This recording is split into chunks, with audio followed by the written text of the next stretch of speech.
So Dan, the most ridiculous thing you've ever seen Disney slap their label on. What I mean is forks, things like that, but just random things you've ever seen Disney put their brand on. I'm going to say Disney egg holders, a complete set of 4 different themed egg holders to, I think there was 3 varieties available. Mickey, Minnie, Donald, Daisy. I believe there was a Frozen set. I don't recall what the third one was, but you had your choice. If you definitely want to make boiled eggs. I mean, how many boiled eggs do you make? Do you make 12? You could buy all 3. Did you buy them? No, I did not. It's actually funny because I think it's like you don't realize how many products they have that are like obscure, like not obscure products per se, but things you wouldn't think Disney would brand. I was listening to a podcast one day and they mentioned crock pots. And I was like, that's ridiculous. Until one day I'm in CVS and lo and behold, there's a Mickey Mouse crock pot. My sister has one, actually. So they definitely do random things like that. But I think if I could pick something that I would want to have a Disney label on it that was like completely random and like a useless thing around the house, I would say off the top of my head something to keep condiments in, like little squeeze bottles. Little squeeze bottles? Yeah.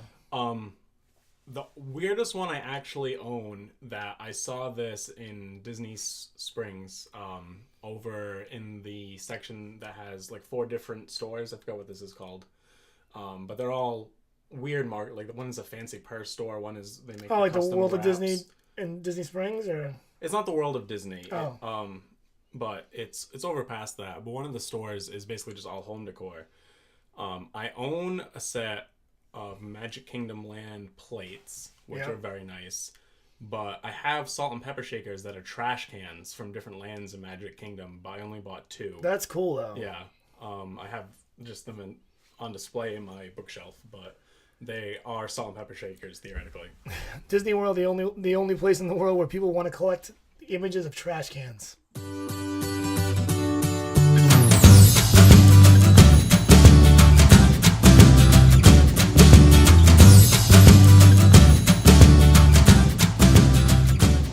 Good afternoon, everyone, and welcome to the 3rd edition of the QuickDisTakes Podcast. I'm your host, as usual, Tim LeBeau, here with Dan Albanez. Happy to be here, Tim. And we are going to discuss today, as always, a little Disney news and a few other things for you guys. We got actually a topic question for today. So let's get right into it. Disney news, not much this week. Just looking at it a little earlier today, the only thing that really piqued my interest in, I bring this up because I know you kind of have a thing for overlays at Disney World, especially around the holidays, which is when we mostly get them anyway. And I saw 3 new overlays coming to Mickey's Not So Scary. One being at the People Mover, one being at Big Thunder Railroad, and one being at Monsters, Inc. Laugh Floor. Thoughts on that? I'm a little upset that I went last year because now I wish I was going this year. I love holiday overlays. Part of the argument that Disney has made in the past is that they don't want to ruin once-in-a-lifetime guest experience. That in Disneyland, they do more because it's a lot more local crowds that want to see new things, but there's a lot of families that I'm going to go to Disney one time ever, and I don't want my Haunted Mansion to be Nightmare Before Christmas when I go and do it. And I kind of understand that, but I disagree because to me, the best part about being in Disney on a specific holiday, whatever that holiday is the Disney aspects of that holiday that you get to experience that are unique, that are memorable for that visit, for that vacation. Like extra 4th of July fireworks, the Christmas tree trail at Disney Springs around Christmas. And I want more special offerings. Right now at Magic Kingdom, I'm happy that they're adding more Halloween ones. I wish they'd add more Christmas ones because the only Christmas overlay that they have is Jungle Cruise turns into Jingle Cruise. But, I'm always happy for more overlays. If they're Halloween overlays, that's fine. So we don't have any specific details that I've seen yet, but it seems like the 3 new overlays are going to be Big Thunder Mountain, Monsters Inc. Laugh Floor, and the People Mover. That's addition to currently right now they have overlays or changes added to the Teacups, Space Mountain, Pirates of the Caribbean. There might be one more, but I think that's it. Yeah, I'm not sure on those. I think that is the only 3 that I was reading earlier. A lot of people were criticizing some of the overlays last year. They really weren't too happy with them. And I'm wondering, like for the People Mover, for example, what are they gonna do to the People Mover? I mean, it's Disney, so we're not gonna get anything like too intense. So I'm thinking when the car goes in, the People Mover goes into the dark tunnels, people aren't gonna just come jumping out at you and grab you or anything like that, obviously. So I wonder what they'll do to kind of give that a Halloween feel, I could see them maybe adding some creepy actors, not necessarily scare actors. I think they'll come up with their own Disney terminology. You know what I mean? Yeah, my dog's trying to get into the podcast, by the way. So I don't think they're going to be jump scare actors, but I think they could incorporate live people the same way that they do in Pirates of the Caribbean. They have the closest Disney would come to like an insult show in front of the Haunted Mansion. So they'll push the boundaries a little bit. I could see them wanting to get practice in swapping out the scenes in there. So maybe that's a thing that they could do more regularly now and get that going. There's definitely long stretches that would be in the dark that they could add in scary music, lighting elements that could make it spooky. Yeah, I mean, they've definitely been working on projection technology lately, for sure. Monsters Inc. Laugh Floor.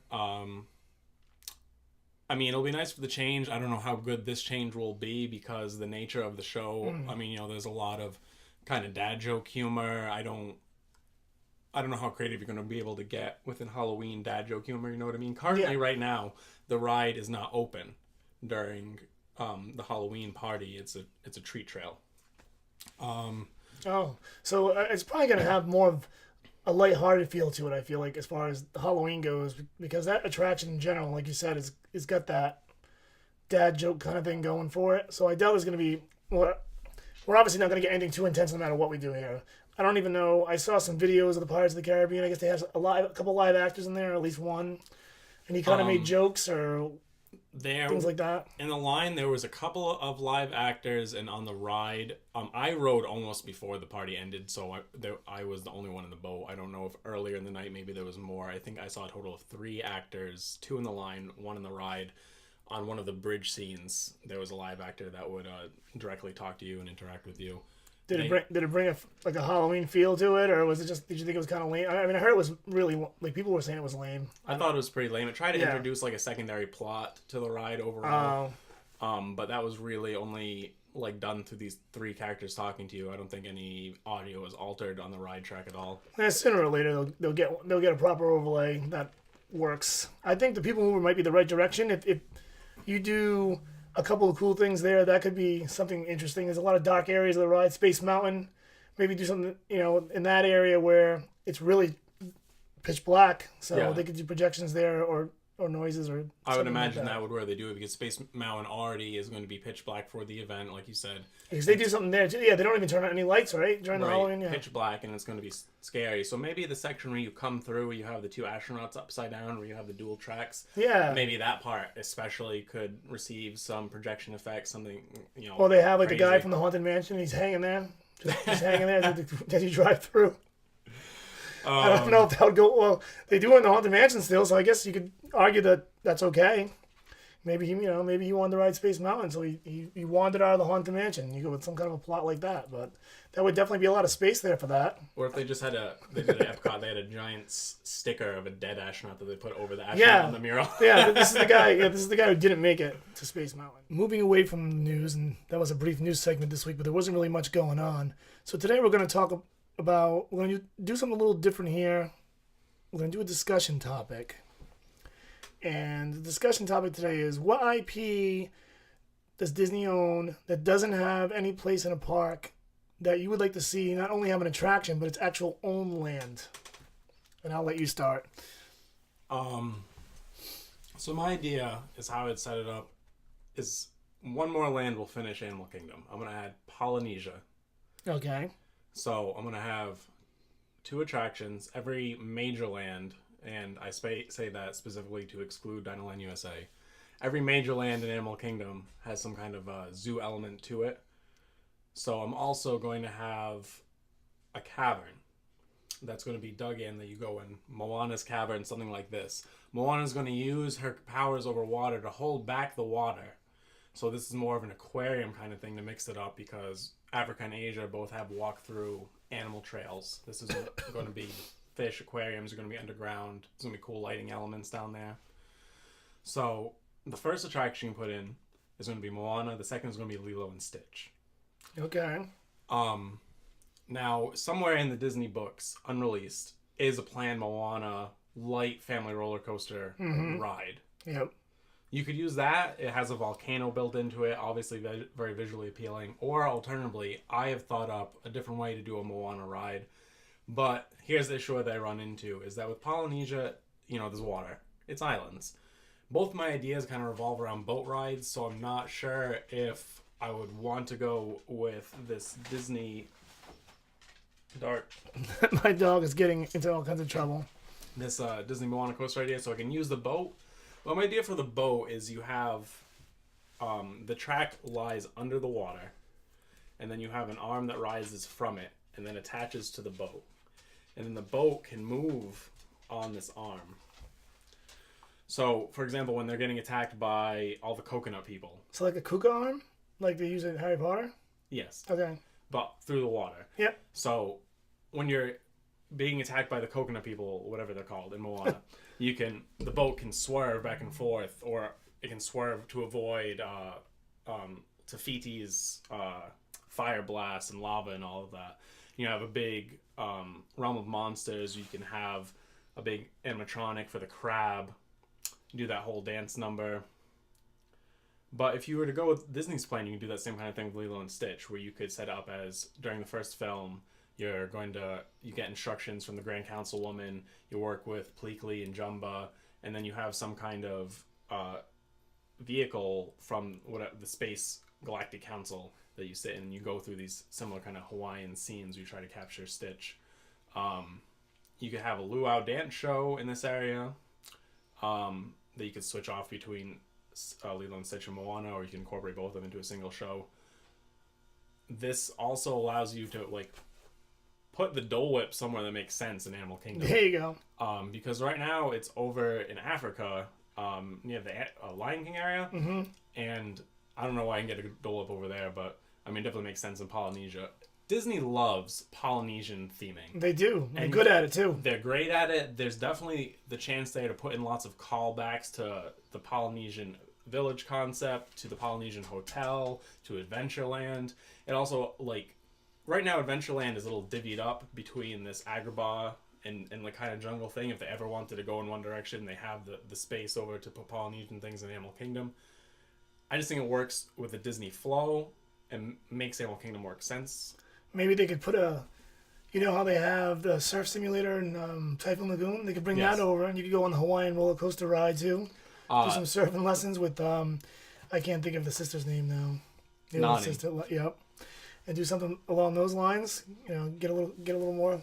I'm kind of joking here, but get a little more creative with it, or things like that. But there's a lot of possibilities for that IP. With those two IPs into one, you kind of cheated by the way. We only supposed to pick one. To be honest, you could, if you overdid, you could keep the roller coaster that's in Dinoland USA now, wipe out Dinoland USA, build it there, call that the Hawaiian roller coaster ride. The Primeval Whirl? Yeah, the Primeval Whirl. And it called the Hawaiian roller coaster ride in addition to the other two rides I already mentioned, and just kind of fit it in somewhere. But well, here's where we're going to run into a problem with that. All right.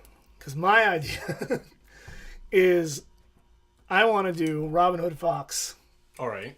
Because I feel like, first of all, 70s Disney is a little underappreciated in the parks in general.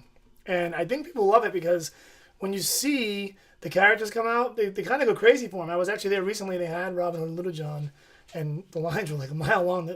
I know because one part of it is because they're rare, but they're definitely, I think people love that movie. At least I do. I grew up loving it. And the reason why I say your idea about Dinoland wouldn't work is that's where I was going to put it. So I put that over there. And the first ride is Robin Hood and Little John running through the forest. So you get the song going, you reskin Dinosaur. Okay. So all the scenes in the movie where they're running away from, the sheriff of Nottingham and everything, you're in that, that motion simulator, not a simulator, but the ride vehicle. And you're bouncing around. I mean, it's got the perfect track layout. You're bouncing around. You're going. You probably just take the dinosaurs out. You've already got a forest. Maybe you gotta trim it down a little bit to theme it a little more towards, with the backdrops and everything. Get a little more up to date projections on there. But you could. But actually, I was kind of being silly with this idea at first when I thought about it. But I was thinking to myself, that wouldn't be the worst thing in the world. I mean, would be kind of a fun ride, for the family, and it wouldn't be scary. And then obviously moving over to the area where they got kind of like the boardwalk games and all that kind of lame stuff. You could do some type of archery thing where you could, obviously you're not shooting real arrows, but you could shoot arrows to win prizes at targets and things like that to incorporate that element. And then you would have to use the Primeval Whirl and give that some kind of a theme. I was thinking... I was a little up and down with this one. Maybe theme it out to the scene where he's kind of navigating through the King John's castle, or maybe where the chicken is running, running through all the. I don't know how familiar you are with this movie, where she's running through all the enemies, kind of like it's a football game, but with all that, and kind of give it like a Renaissance fair feel, the whole area, because it automatically it automatically goes into that. And I think that if you're going to go chintzy, which I feel like Dinoland USA is chintzy, I think we can all kind of agree on that. It was a bailout for the most part. Minus Dinosaur, it was a cool ride. They had to do something there, and they did. But if you're going to go borderline chintzy, I think if you gave it that feel, it would be, I think I would enjoy it more than what they have, the current state that it's in. And I know you love the whole area where you excavate all the fossils and all that thing. But there's something you can do there to incorporate Robin Hood in there too.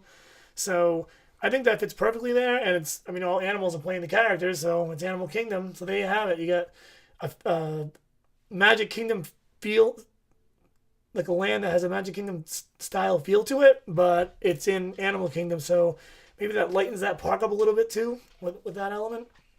But I think that my overall thing here is that 70s Disney's like really underrated and underrepresented. I can't think of anything off the top of my head that I do that at the parks that really encompasses any of those properties. You got Robin Hood, like Aristocats, I think falls in that category. Aristocats, yes. Yep. Obviously there's Slim Pickens there too, really. But if it tackles that decade, I'm all for it. I think it's time for our 50 tweaks for 50 years. Now, you went the first week, I went the second week. You want to go the third week? You inspired me actually with talking about your new land for Animal Kingdom. My tweak is to take out all of the carnival games over in Animal Kingdom. I just don't think carnival games really belong in Disney World at all. No. And the prizes that they pick also are deliberately designed to seem like they don't belong in Disney, which is a really strange. Yeah, they're going for tacky. It's weird. Yeah, a really strange choice. You could fit at least one more flat ride in that area, which I think would be a great improvement. I think there's 3 sections, 3 huts basically set up of games of chance of squirting and hitting things or whatever with mallets. You could fit 1 or 2 more flat rides over there, and if you want to keep it dinosaur, just adding in 2 more dinosaur flat rides and make the land a lot better. It's pretty sparse and empty right now. Or if you wanted to do your Sherwood retheming idea, you could have more, kind of fake wooden Sherwood forest themed carnival rides.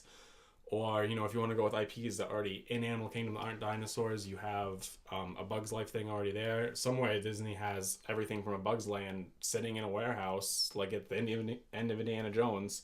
They could pull that out, put it right in there, that spot, do some light theming, but really just pulling out those carnival games, I feel, and putting anything there, like putting photo ops there, putting anything there, it's probably better than these really tacky, not good carnival games. They're bad. It's a strange thing that they ever even got there. And obviously budget cuts created some of this problem. At least that's what people say. Makes a lot of sense without, if you just look at the land. I mean, I went with my uncle a few trips back, who's not a Disney guy at all. And when we go to Dinoland, he's taking everything in, and he gets over there, and he immediately looks at me and he's like, this doesn't belong here. He's like, this is what is this?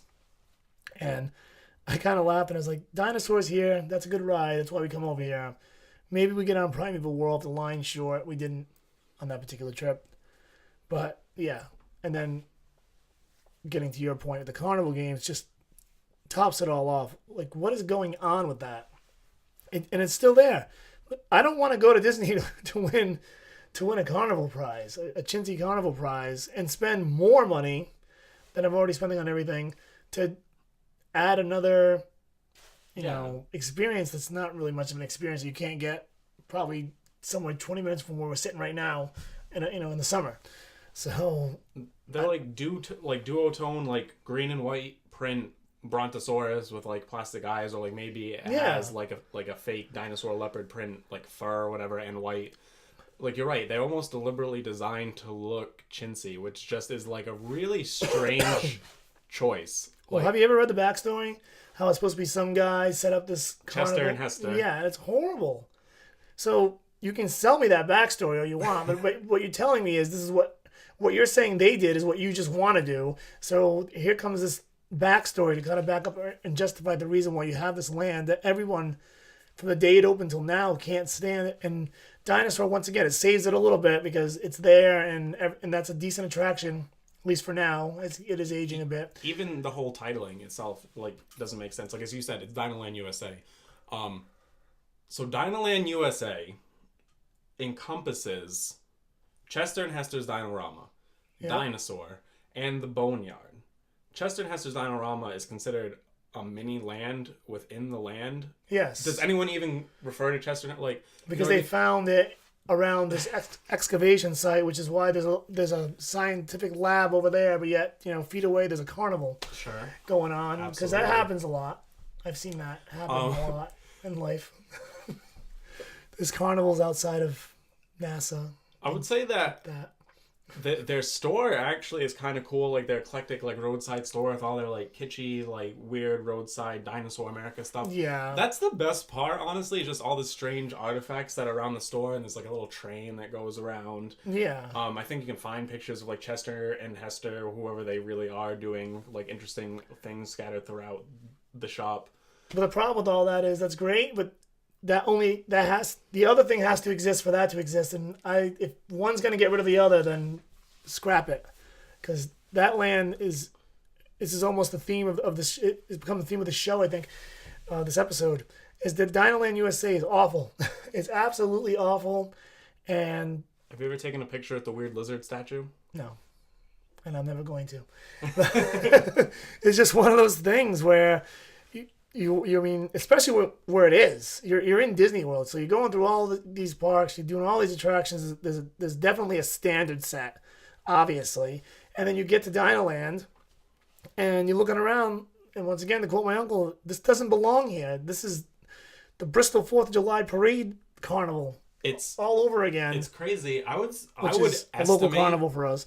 That the amount of money spent on the playground, the Boneyard, probably matches or surpasses Chester and Hester's Dinorama. Probably. It's a great that's the thing. Is did Disney even build Primeval World, or did they just a carnival went out of business? They bought it. It's an off-the-shelf mouse coaster. Okay, so they just ordered it from wherever. Yeah, so it's cookie cutter. It probably exists somewhere else, although that's not necessarily unusual. I know that actually Rock and Roller Coaster, there's a few incarnations of that in other places outdoor. So that does happen. It's not that Disney doesn't do that, but in this regard, it's like when you go to California Adventure and it was a Goofy's Flight School, same kind of idea, right? And that park, from the same mold, kind of threw things together, and that's why those rides, when you see something like that at Disney World, and it happens from time to time, it is definitely there because they felt like they needed to fill a space and they weren't going to spend a lot of money. It wasn't like they were like, I need a mouse coaster here. Let's just go find one. Like, we drew this up and this is what we want here. No, we're going to do Beastly Kingdom. That got put to phase 2. We needed something else. Let's build Dinoland USA for $20 and hope for the best. That's the sad part, is that like Dinosaur is a really good ride. It's a little outdated and it needs a facelift, but at its core is a great ride. Yep. But it doesn't really, it extends like 30 feet past its queue. Well, that's the other thing. And then it just ends. And then you have Chester and Hester's Dinorama, which is just like... It's almost a different feel, too, when you go to that little area where Dinosaur is. It kind of feels like a dinosaur theme. Like, almost, this is all right. And almost like kinks off. Yeah. And then you have like a fountain in front of it that has the iguanodon tied into Dinosaur. And then you have the Boneyard, and the Boneyard is really cool, too. So it's like... Take out the entire middle and put one more e-ticket style attraction right there in all its place, maybe. I think that's what they would do. What they're talking about doing if they were going to put Indiana Jones there to begin with, is going to have those side-by-side e-ticket attractions over there. Well, not side-by-side, but one there and one there. Something. That's got to go. Here's my quick guide. This is a good one. This is a good tweak. How good the place is going to be. If you look at like the blue sky art, and it already looks like, this doesn't even look that impressive. It's not going to be good. Have you ever seen the blue sky art for Chester and Hester's Dinorama? I haven't. It's mostly just like a dark, like nighttime lit area, and the rides are lit up, and then there's strings of lights lit up, and I'm like, all right, so that's it. Yeah, that's accurate. That's all there. It's cute. You copped out. Even Disney cops out once in a while. There's no doubt about it. With extensive and miraculous money and research, they have recreated an old parking lot. Yeah, and that's the funny thing about it too, is before I ever took the time to read what the deal is with Dinoland, I was thinking to myself, why are there parking spaces like in this area? And when I read that, I'm like, they're really going to go. That's what they're going for here. So, I mean, what did that cost you? 20 cents to paint those lines in there and say, "Oh, look at this theming." It's horrible. It's unexcusable. All of it. Their theme is basically like a dinosaur themed carnival that shows up at your local mall. Like, yeah, that's what I mean. So what's next? You going to build an entire theme park based around that idea? No. I mean, I think they know that they had to keep it to a minimum, and they're probably not. The way Iger does things and kind of addresses some of the issues in the park, I think its days are numbered. Knock on wood, especially with the 50th coming up and everything like that. So they're probably going to do something soon here. It's just hopefully sooner than later. With how beautiful Joe Rohde got like most of Animal Kingdom to be, it's just real disappointing. Yeah, doesn't it? That happened, and that Beastly Kingdom became Camp Mini Mickey for so long. I mean, Pandora is cool now. I mean, whatever. It's overcrowded just because like that's the nature and culture of Disney fans now. I would love to see what Joe Rohde, and maybe there's an interview out there somewhere. I'd like to see what Joe Rohde's opinion is on that area of the park. He must not have good things to say about it. To my understanding, he was also directly involved, and like his influence is why it's set up as Ace Explorations or whatever. That it's like this ecotourism. Okay. The ecotourism like subcontext of Pandora that maybe a lot of people who are going to Pandora aren't getting. That the theme is you're visiting Pandora on a trip for ecotourism after all the events after the war, when they've started to rebuild for ACE, which I don't remember what ACE stands for, and they built all the signs and they set up all of the things, all the elements of technology that are not rotten. Everything that's rotten is from the era of the movies, is all military gear. All of the new technology is ACE exploration or whatever who's taking you there. So you have these three kind of competing ideas in the land: the traditional Na'vi, the new Ace, and the rotting old human military excursion, basically. So to my knowledge, he was involved. Obviously, it's such a different IP from what he wanted that I know he did his best job. Yeah. But I don't know, you're right, exactly what his true feelings are about it. No. And Dinoland, the theme of this whole thing, and we'll end the segment here, is Dinoland's just got to go. And take the carnival games, and while you're at it, take all the rest of the kind of chintzy rides that are in there and get rid of them. Give a reskin to Dinosaur, throw Indiana Jones in there, whatever you got to do. And moving on to our underrated, overrated segment, I am going to go today with the same thing I went with last week for the tweak. and that is Peter Pan's Flight. Okay. And I'm obviously going to say underrated. No, that's a joke. It's obviously it's obviously overrated. And the reason it's overrated is because it is good. It's okay. But 60-minute wait times for that ride? Come on. I think the problem is fundamentally just how old it is. I mean, the Disney World one is obviously built for the opening in 1971, but it's based upon the Disneyland version, which was an opening day attraction. I think the only two opening day attractions I would really consider attractions today still are Peter Pan's Flight and Mr. Toad's Wild Ride. Yeah. Which also, I think, suffers from low ridership numbers that increase its wait times over in Disneyland. But the reason I think I bring this up as overrated is because, like you're pointing out that the wait times are due to the fact that it is a little bit older and all that good stuff, and I understand that. But not to thread back in my tweak from last week, but it's overrated because they've allowed it to get to where it is this way, and people are still going to do it. And now, yes, it takes a little longer to get on the ride, and that does cause the wait times a little bit, but there's still people rushing to go do this. You can't get a fast pass half the time, and people want to do this ride, and that's fine. It's a classic and all that good stuff, but ride the ride and get off the ride and tell me you didn't think that was a little bit overrated when you finish. You're absolutely right. This is an instance of the experience of Disney, I think, suffering from the culture of Disney, where you have this group of people that, that either goes to Disney once in their life or a couple of times every couple of years, that when they go, they're everywhere online. I've read all the guides. I'm so prepped. I haven't been in 4 years. These are all the things. I want to make sure I hit all the things. I'm going to boom, boom, boom, boom, boom. I have a complete schedule written down of all of my dining. Everything is planned to the nearest 10 minutes. And I think that represents a much more sizable percentage of the people that are going to Disney than most people realize. I want to say like at least a good third of people, I feel like, are this kind of guest at Disney World. They all want to hit all of these things on their list. And there's this culture about these certain, I don't know what to call them, but like elevated Disney characters that have this universal kind of availability. So Mickey, obviously, and that group of people, Cinderella and Snow White. Peter Pan is part of that circle. Yeah, like, can Disney just acknowledge that and be everyone that stays at our resort gets a fast pass for Peter Pan automatically? You pick one day for the week, you get it, and make the fast pass windows like less, like a half hour instead of an hour or something like that, and just move that along. It's silly over there. Before all the Star Wars stuff, I would have said that is never going to happen, but I think they're starting to try like weirder ideas that like are very specific to situations. Well, because fast pass slows down the queues, you're obviously, right. Because you're letting people on. So it speeds up the experience for one guest and slows down the experience for the others. Obviously, it's pretty basic. But now, when something gets so popular, is it even worth letting a percentage of the guests on fast? Rather than just having a more steady moving line. I see what you're saying. Is your plan?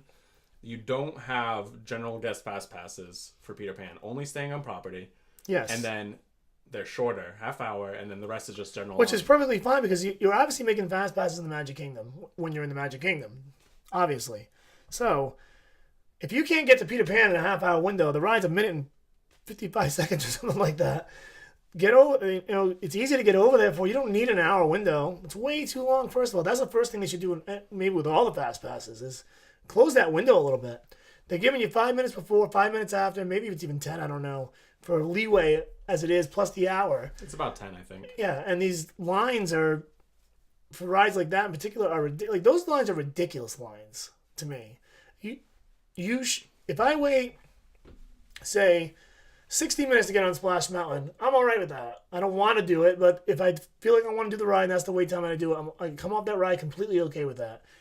People, if you get in line for Peter Pan and get off that ride, I can almost guarantee you 80% or more people are not thinking that was worth that wait. Yeah. And so the park people that are, Bob Chapek and those guys who are in charge of the park should recognize that and make a ride like that more sensible and easier to access to a certain degree instead of letting crowds just pile up, or build a bigger queue that is 10 times better technology-wise than the ride offers. So now you're building up people that have never been there. You're building up the idea of an experience that you just don't deliver once you get in there. That's true. I think that's the problem is you can't build up the queue because then you're going to be so let down on the ride because it's so short and outdated.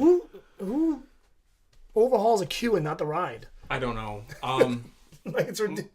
For me personally, like going to Magic Kingdom, unless I have like very specific plans, I'm just like kind of walking around the park. A regular ride, I don't want to wait more than 20 minutes for if it's posted. If it's like an e-ticket, not more than 40 minutes. So by regular ride, for people that don't go to Disney often, it's probably Pirates of the Caribbean. Right. It's a small world. Pirates of the Caribbean, middle of the road. Small world, middle of the road. Like nothing that's going to have a giant line. Or any thrill, because a thrill is automatically e-ticket basically in right. Disney. Anything that wasn't really Fast Pass prior to the old Fast Pass system that we used to have where you'd plug it in and get a Fast Pass. Anything that wasn't on that, I'm not really going to wait more than 20 minutes. Anything that used to use the Fast Pass, I'm okay up to 40 minutes. But see, Peter Pan, definitely not. Peter Pan was always a Fast Pass in the old system too, because it's always been popular. If I had to wait 40 minutes for Peter Pan's flight, I wouldn't do it. I would be upset. And if I was just a regular person going to Disney and I had to wait 60 minutes, I had to wait an hour and 20 minutes, and then I got Peter Pan's flight, I would be upset. I think they're hurting their brand by allowing this to snowball the way that it has. That's kind of what I'm getting at here. And then on top of that, even the Fast Pass line's not fast. No. There have been times I waited 15, 20 minutes on the Fast Pass line to get on. It's an outdated load system. Once again, going back to the idea of Shanghai. If you're not going to give it the overhaul of Shanghai, at least maybe consider getting the ride system in there with the ride vehicles, where you can put 6 or I believe it might even be up to 8. Might be up to 8 if you have a child in each row. Either way, it's 3 and 3, or maybe 4 and 4 if you had a small child. But double the capacity overall could help things out a lot here. If you did that, and then I would slow it down a little. Like sometimes it seems to go like faster than it really needs to. And I think it's doing that because they know the problems they have with what it takes to get people in and out of that ride. I would think so, yeah. So. Actually, I almost swear you bring that up. I think about it now. Going back, that it used to not run that fast at one point, and now it seems to be running a little quicker. And I get the idea of that tweak, but why a ride that seems to be so? I mean, you have them in every park. It's such a signature ride in a sense. Why are they being lazy about getting that ride up to date? It doesn't make any sense to me. It doesn't even seem like it would take that long. I mean, you're not doing anything crazy. You put some projections on the wall. You fix maybe you put a couple of animatronics actually move in there, and I think they feel call it a day. That I think it needs a major overhaul. That it's going to be down for a while, like a year, maybe more. Okay, and that's that's what I was thinking. And I think that I think they're allowing the excuse that there's going to be people who go to Disney and get upset that they weren't able to ride Peter Pan's flight on their one trip to Disney.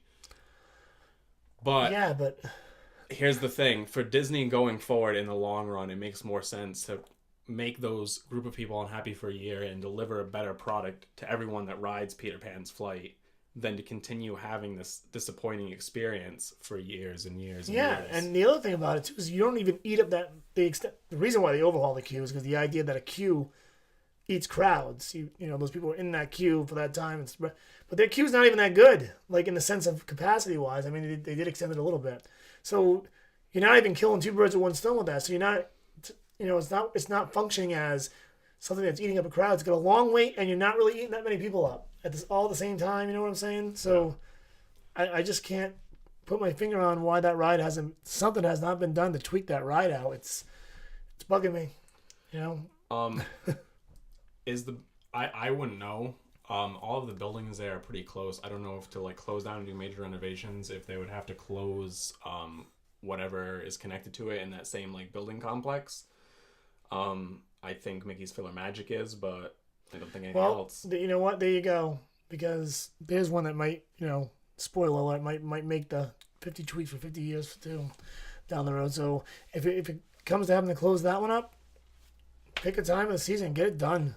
I mean, that one I know is a little tougher because it's a theater, so right. You're eating up crowds, and that's a good thing in a popular time of the year. You're right, but when is that theater full besides on the most Well, that's peak the times of other. the I season? know. I've never gone. I don't go generally in peak times, but I've never seen it even like half full. So, Right. And it's not a bad show or anything, but it could use. It's one of those shows that keep the same idea and just bring it up to date, and I think you'll have a good show for another 10 years. Yeah, it's always been a theater space. Kind of brings you through the different movies and all that good stuff. So people do like it. If you were to do a major overhaul, though, of Peter Pan's Flight, I think it might be worth it to, if you can use that space to extend the length of Peter Pan's Flight, if you're doing this major overhaul, close them both down. There's another idea. Make Peter Pan's Flight a longer, more extensive ride and basically gut the whole thing and rebuild the ride from scratch. You'd have longer track space. I don't know. I feel like in 2019 is a theater space that is using some kind of film really like the best option for the premier theme park company in the country, in the world. Yeah. No matter what you do, is any 3D, 4D, any kind of film effect really going to be like, this was really worth it flying to Florida and going to Disney World. Yeah. I mean, I would even say off the top of my head, the best experience like that in Disney World is the Bug's Life in Animal Kingdom under the Tree of Life, but I like that show, but no one's ever there. No. And it has impressive audio animatronics. It's actually pretty good. Yeah, it has good effects, but no one is ever there. I don't think that... It still holds up, too. I don't feel like it's dated yet. You're right. Yeah. But I don't think any kind of theater that isn't live actor theater in 2019 and going forward is really going to be pulling in crowds. I think our generations are more into just doing intense rides and things like, not intense rides per se, but things that are more ride based, like Avatar or soon to be Star Wars and things like that. So I think those do get a little bit put to the wayside. So I think Disney's kind of put them to the wayside themselves. I mean, they don't overemphasize. I mean, when's the last time really a new theater show has even come out? Really, I can't really think of one. I mean, they threw a Frozen sing along in there, Right, but it's all makeshift stuff to eat. Frozen sing along, like you said, is makeshift, temporary, and has live actors. Yeah, and that's true too. So it doesn't even qualify as that. And even Muppet 3D and all that stuff is just it's there's a lot of disinterest there. This has brought up a topic in my head though. Worst Disney World attraction of all time for you? Worst Disney World attraction? Disney World or any Disney? Mine is in Disney World. It can be any Disney park, I guess. But. Oh boy. The only thing I can go with here is what I just don't like to ride in general, and it would probably have to be. I hate to say it, but it's a classic. Nothing that you can say is going to beat mine. So it's a classic, but I hate to say it, and that is the Carousel of Progress. No, I'm just joking. It's a small world. That would have been a mic drop moment. I know. That's why I said I would have walked out. I love, I love Carousel of Progress. And people will be like, so well, I just watched you do your Frozen video and you had a Carousel of Progress shirt on that. No, I love that ride. But yeah, it's a small world to me. I don't hate it though, but it just has nothing. There are times we go and we don't even ride it. So I can't think of anything off the top of my head where. All right. No, I'm going to retract that statement. Mission Space. No interest in Mission Space whatsoever. That by far, now I completely slipped my mind, is by far my least favorite attraction in Disney World. I have no interest in that ride at all. I would rather play a carnival game in Dinoland USA than go on Mission Space. That's fine. I mean, I like the queue. We talked about this, but I'm just done with the attraction. Here is the correct answer. The correct answer is Sounds Dangerous, starring Drew Carey at Disney Hollywood Oh my god, Studios. I forgot about that one. That's how bad it is. It's literally just sounds. After the first 90 seconds, I don't even think we should count sounds. that. Not No, even you're an right. attraction. You're right. I forgot. That's a good one. I wasn't even thinking of ones. My mind automatically went to attractions that exist right now, and that's a bad one. That's a really bad one. I remember. What were they once again? What were they thinking with just trying to fill space in a park that didn't have things going on? Absolutely, Hollywood Studios has always had this problem. I remember my first kind of disappointing visit to Hollywood Studios towards the end of that era, as they were starting to transition. Where Who Wants to Be a Millionaire was no longer that. It was Yep. temporarily a Chronicles of Narnia thing that just showed some boy. props and showed you a film in like a large snowy room, basically. So it's like Walt Disney. It's like Path of the Jedi or Walt Disney Presents right now. Just filler Right. areas. And it had Sounds Dangerous, and I did Sounds Dangerous, and I did the walk through Chronicles of Narnia. I'm like, what am I even doing here? Yeah, You know? it's just I believe they used to have American Idol Live at one point. As yeah, well, and I'm sure that was freaking horrible. But they have top-notch entertainment all around you on the resort, and then you're in this. You end up in one of these attractions. You're like, why am I here? This is the attraction where all the lights go off, and you listen to Drew Carey bumble around for 5 minutes. Just go under a blanket and watch Price is Right, you know. But anyway, we've got to wrap up because we've gone way too long on that topic. But we're gonna end the show here. Dan, do you have any upcoming projects we should look forward to, or anything you want to mention about the network, or I should say the network, the channel, or the Instagram page you mentioned last week? That should be up soon, or we have logos now. Yeah, so that's true too. Once we sort through all the logos, and I pick which one's going to work best for the Instagram, I'm going to start posting on the Instagram. It's going to be a mix of updates about our new videos, about what we're talking about, maybe just some little Disney news snippets as they come out, and just in-park photos that the both of us have taken. So that should be going up soon once I pick the logo. And I'm still working on my video about New Fantasyland. And then after that, I'm starting to think about maybe kind of just a general hotel overview photo, because I feel besides the dining plan, not understanding Disney hotels is probably the next biggest thing, about how they come in different price ranges, about what the offerings are. You know what I mean? Like, if you have a family that's 2 parents and a kid, you have completely different needs than a group of 12 or a couple. And Disney takes care of all of that. Disney has all those options in all of their hotels, but, you know, there's a lot of people that know a lot about Disney, don't know anything about Disney's almost 30 hotels. Yeah, that makes a lot of sense, and I find sometimes people fall into that niche too. They have all the needs covered, but there is that little weird number you can have sometimes where, do I need 2 rooms, or should I get a 2-room villa instead? And prices really dictate that. I just actually had that problem my last trip, and you could be talking about 2 rooms at an all-star for $110 a night for each room, and then you figure, well, if I go to a villa, maybe that'll be reasonable. They do have some over art animation, things like that, suites they call them over there, but prices can jump from, say, $230 a night for 2 rooms combined to $400, $500, $600 a night for those premium ones. So that definitely is a good point. I just released my first little mini video. I'll be doing a series of those, so check that out on our YouTube channel, QuickDisTakes, and working on another one. Not going to say what it's about right now, but it will be another kind of quote unquote controversial topic that has recently been around the parks.